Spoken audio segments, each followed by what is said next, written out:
শরীফের মধ্যে ৬৬৬৬ আয়াত আছে না নাই? সর্বশ্রেষ্ঠ আয়াত কোন আয়াত? আয়াতুল কুরসি।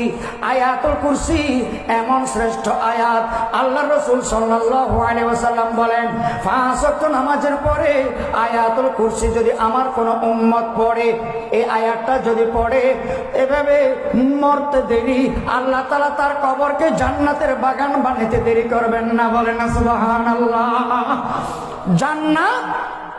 জান্নাত আর তার মাঝে এতটুকু ব্যবধান। আল্লাহ রাসূল সাল্লাল্লাহু আলাইহি ওয়াসাল্লাম বলেন, এই দুই আঙ্গুলের মাঝে যত দূরত্ব, তার চেয়ে আরো দূরত্ব কম জান্নাত ওই ব্যক্তির জন্য যে ব্যক্তি ৫ ওয়াক্ত নামাজের পরে আয়াতুল কুরসি তেলাওয়াত করে।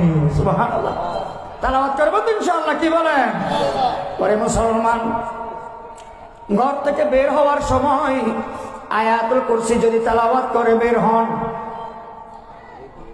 তাহলে বাহিরে যত অ্যাক্সিডেন্ট, দুর্ঘটনা, বলা মুসিবত হতে পারে, সমস্ত মসায়েব থেকে, মুসিবত থেকে, বিপদ আপদ থেকে আল্লাহ তাআলা কুদরতি ভাবে আপনাকে হেফাজত করবেন।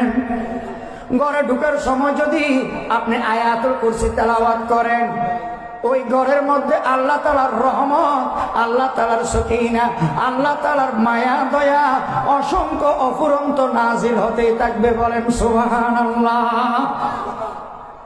ঘুমানোর সময়ও আয়াতুল কুরসি তেলাওয়াত করে ঘুমাবেন। তাহলে কোরআন শরীফের সর্বশ্রেষ্ঠ আয়াত কোন আয়াত? আয়াতুল কুরসি।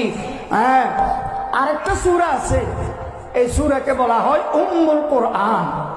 কোরআন শরীফের মা দ্য হোলি কোরআন। কোরআন শরীফের মা সূরাতুল ফাতিহা। কোন সূরা? কোন সূরা? সূরাতুল ফাতিহা। প্রত্যেক নামাজের শুরুতে সূরাতুল ফাতিহা পড়া ওয়াজিব, আছে না নাই? সূরাতুল ফাতিহা।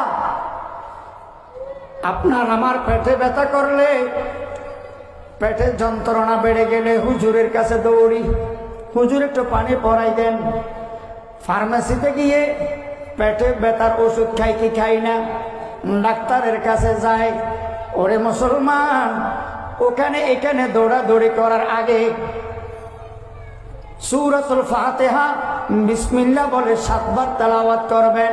৭ বার তেলাওয়াত করে পানিতে ফুঁক দিয়ে বিসমিল্লাহ বলে ওই পানি যদি পান করেন, পেটের যন্ত্রণা, পেটের ব্যথা, পেটের যত রোগ বালাই আছে সব সমাধান হয়ে যাবে।